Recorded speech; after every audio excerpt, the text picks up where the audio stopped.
The Chicago Bulls suffered another double-digit loss to the Boston Celtics, this time at home. We're going to break down a little bit about that game. We're also going to talk about why Dalen Terry and Julian Phillips are probably here to stay in the rotation if you take Billy Donovan's comments to heart. We're also going to talk about Kobe and Demar's minutes over the time and how many minutes they are playing, and why the Bulls, even if they do make it out the play-in, the future isn't looking bright. We're going to get into all that and more right after this. You are now tuned in to Chicago Bulls Central, your number one place for all Chicago Bulls news and content.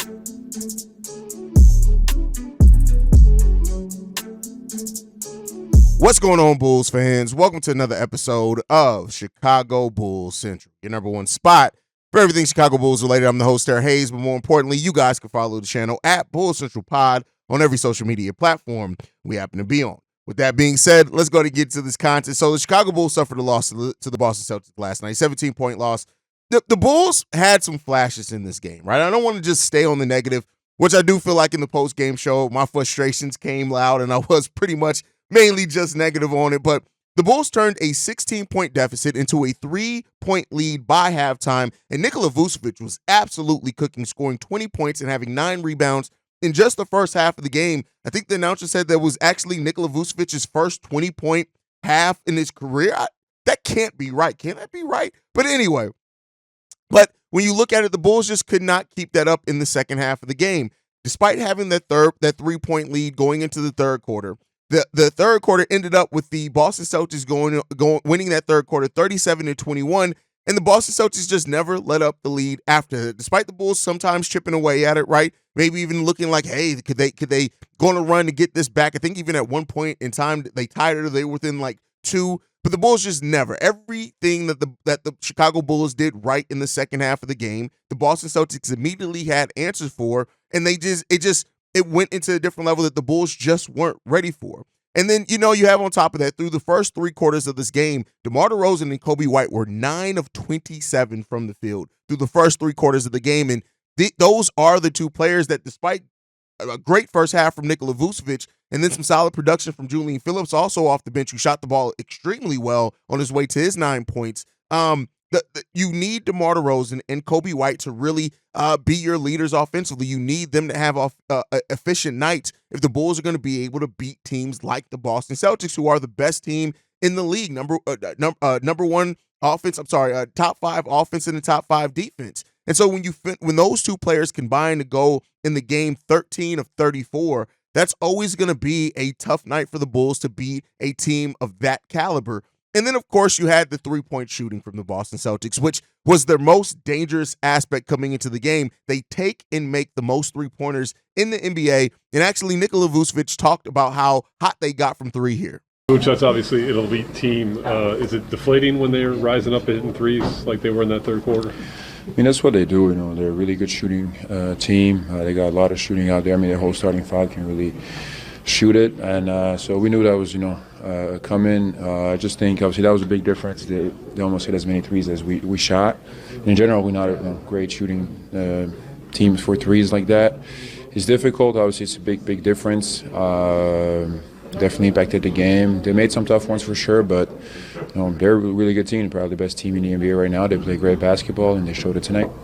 The Boston Celtics averaged 16.2 made 3-pointers per game on 42.7 attempts. While that's not the best efficiency from the 3-point range in the NBA, they do, again, they take the most and they make the most 3-pointers in the NBA. And we look at the difference between the Bulls' 3-point shooting and the Boston Celtics 3-point shooting. The Boston Celtics went 23 of 37 from 3-point range and had 39 points from beyond the arc, more than what we did from 3-point range. That is going to be hard for any team to combat, and that is why for years in a row, 3-point shooting has continued to be one of the Achilles heels for the Chicago Bulls team. You have to look at the front office and what they're seeing and why they have just not been able to add it. Now, I will give them this credit. They did try to add 3-point shooting in Javon Carter and Torrey Craig. Torrey Craig basically has brought his career averages, but he hasn't been on the basketball court enough.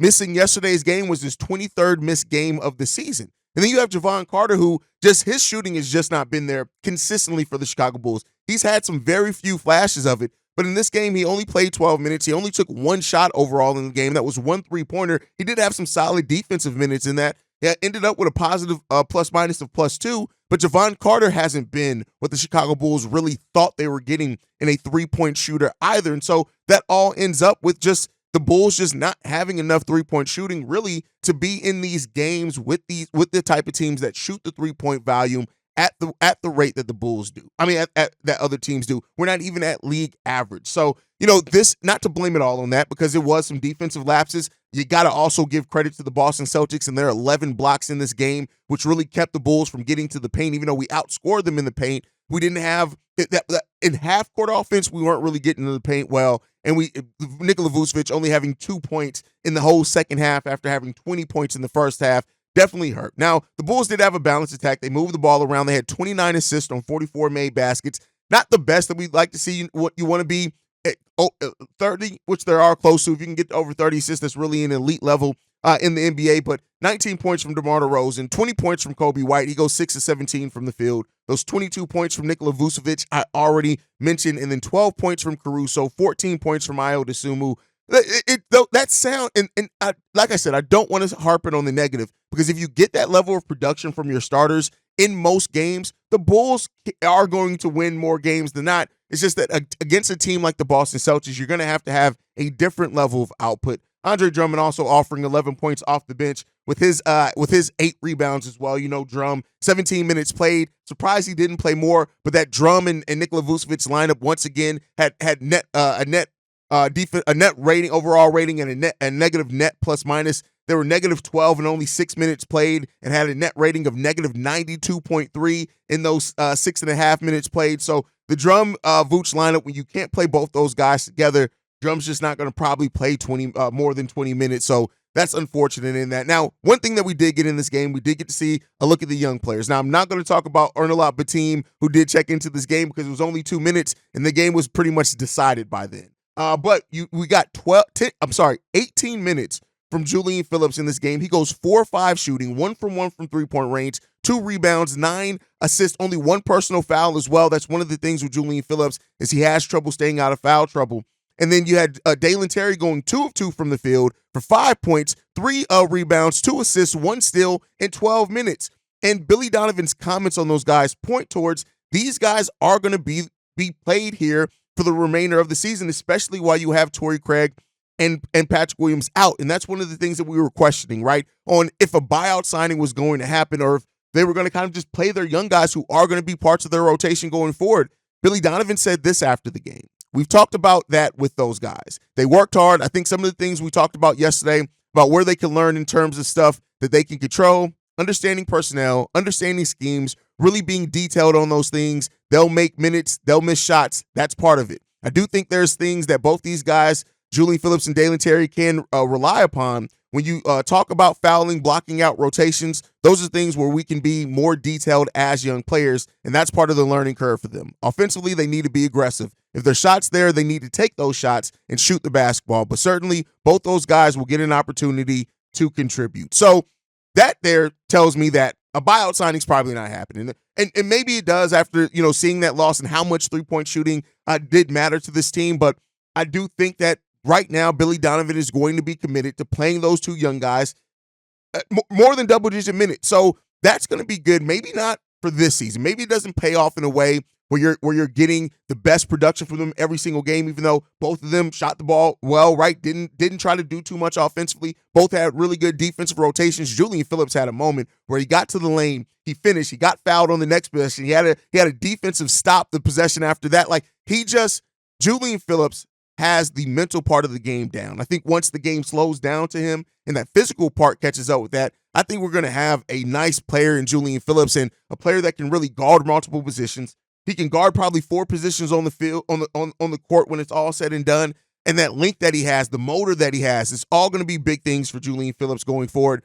And I, for one, over these next 26 games, hope that they do continue to get those minutes because these are guys that next season on cost-controlled contracts with how close the Bulls are up to the luxury tax are probably going to have to play big roles for the Bulls. And so I think that's important. I'm glad to hear from Billy Donovan, who I have tons of doubts on him playing young players, at least came out and said that. And we got to see if his action matches his words. And if they do, then we're going to be seeing these two young players play a lot more minutes here over these last 26 games. And help their development and curve some of that development needs as they go into their first full NBA offseason, where they're going to get to work with Peter Patton, work with that development staff. So let's hope that that's the case. But overall, taking away from this game, man, it was good to see, the team, the starters have spread out that ball, but we got to have better halves. We got to adjust better. Third quarters can't be anything for can't keep being a negative thing for the Bulls.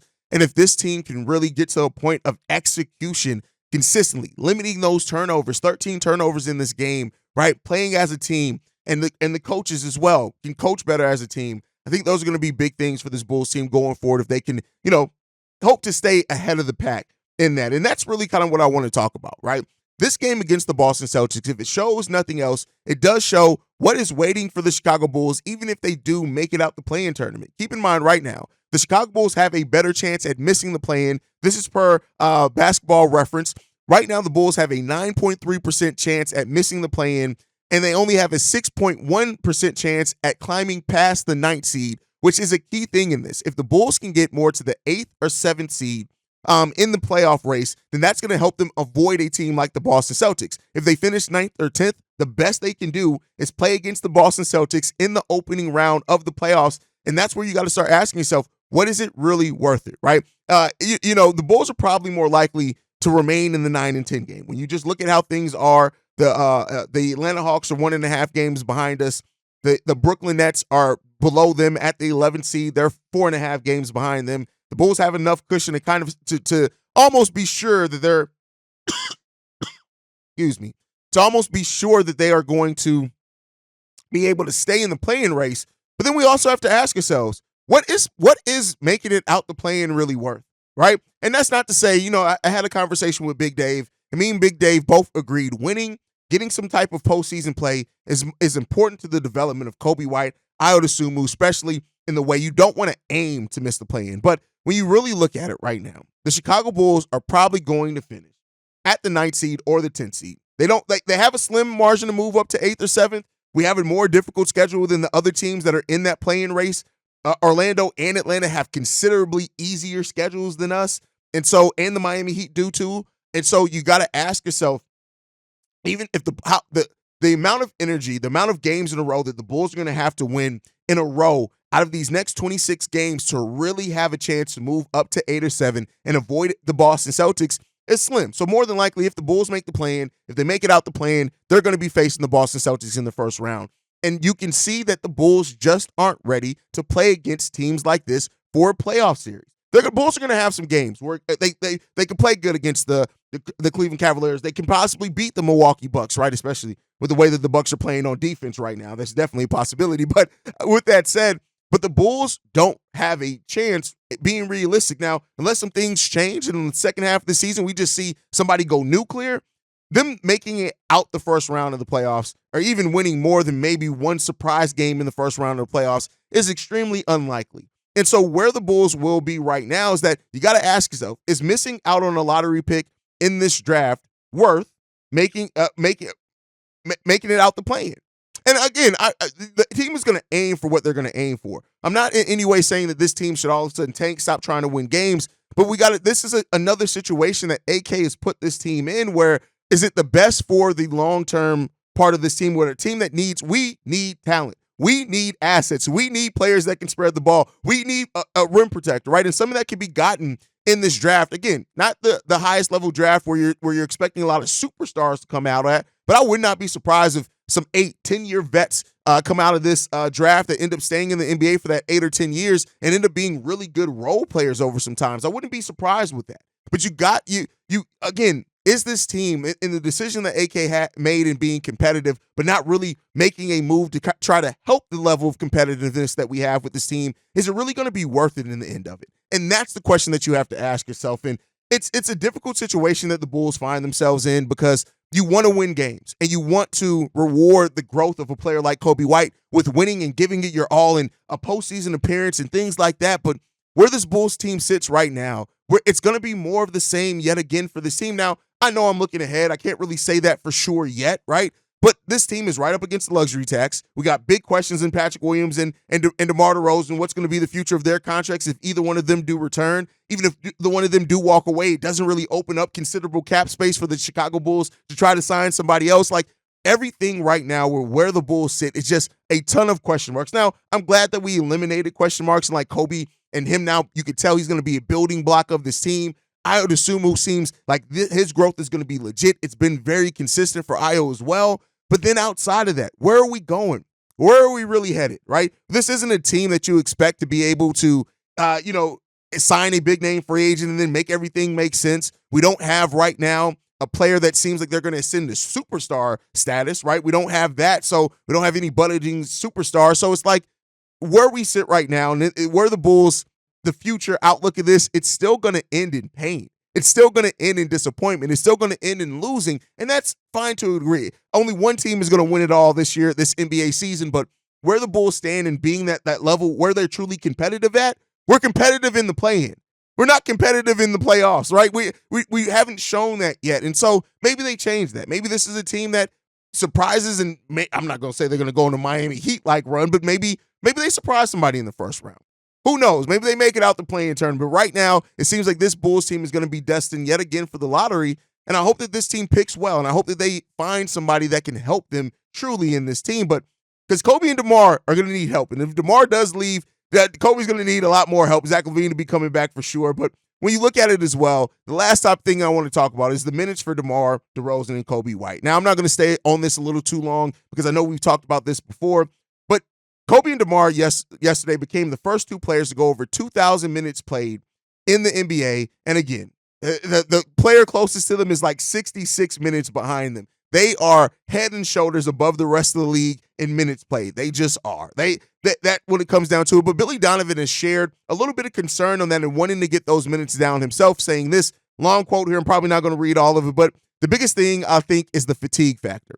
I think when you look at that fact is the number of minutes putting them in a position where they are less effective or less efficient. And generally, I think that happens for guys when these minutes, not so much the totality of the minutes at the end of the game, but the consecutive minutes. And quite honestly, I have put those guys in some challenging situations when I played DeMar from, let's say, 6-minute mark of the third quarter throughout the rest of the game, or I've done that to Kobe a little bit. Certainly, I'm checking with them. And, Kobe White has been great at times saying, hey, can I get a quick one here? And I'll do that. I'm always talking to him about that, and I think that's that they understand for a guy like DeMar DeRozan. He's coming out at 6 minutes, and he's going back in at the end of the third, middle of the third, maybe towards the end of the third quarter. Sometimes that's a long stretch, but I'll ask him if he needs a break, and if he does, I'll give him one. If he doesn't, I generally go with him. The one thing I've got to try to help with is just the consecutive minutes, also how efficient and effective that they are in those minutes. That's the challenging part.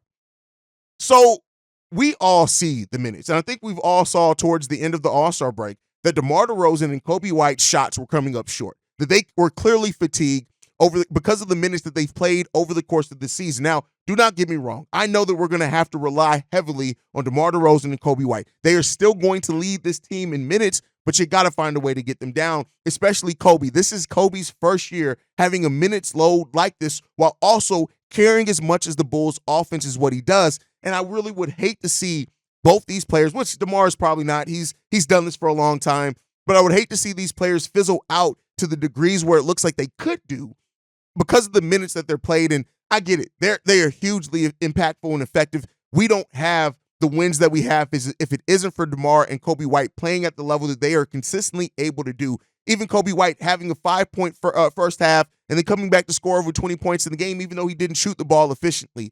Though I commend the players for what they're going to do. But if we're going to really try to make this push for a play-in, and if we're going to try to make it out the play-in tournament, you got to try to get these guys minutes down as much as possible. And I commend Kobe for not letting the pride get to him and saying, hey, can I get a break here? Can I get a breather here for a second, right? And get an opportunity to catch his breath. But you clearly see these guys are fatigued. And having that 8-day break over the All-Star break, you would have liked to think that it was going to, get the Bulls a little bit more rest. They can come back out in fresh legs. That's the last stretch they're going to have of that type over the course of the season.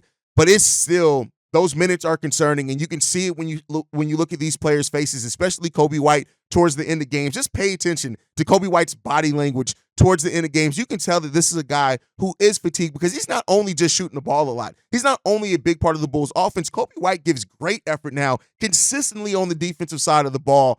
And that's tough, right? And that's tough. And I'm not really, like I said, there's that report that, and data, it wasn't just a report, that playing more minutes doesn't necessarily increase the chance of injury. So I'm not going to use that as a point as far as saying the injury concern. But you can tell that these guys just aren't having enough to finish games like they have been accustomed to doing.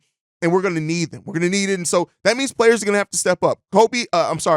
Alex Caruso and Ayo Dosunmu have definitely been stepping up for the Bulls. And if we can see Dalen Terry steady, kind of understand how to defend, operate in space, get the Bulls out in transition, that's where he's the most impactful at. We can still get Julian Phillips stretching the ball out and shooting it and getting more rebounds like he does.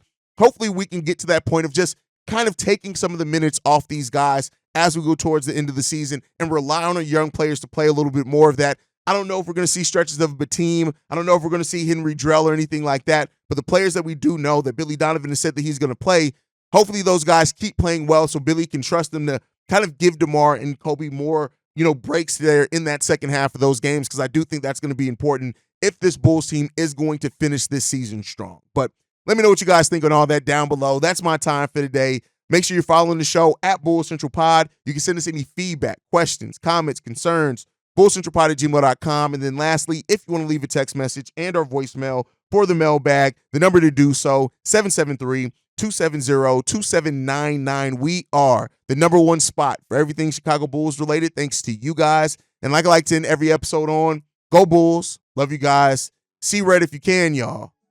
Peace. This has been a presentation of the Break Media.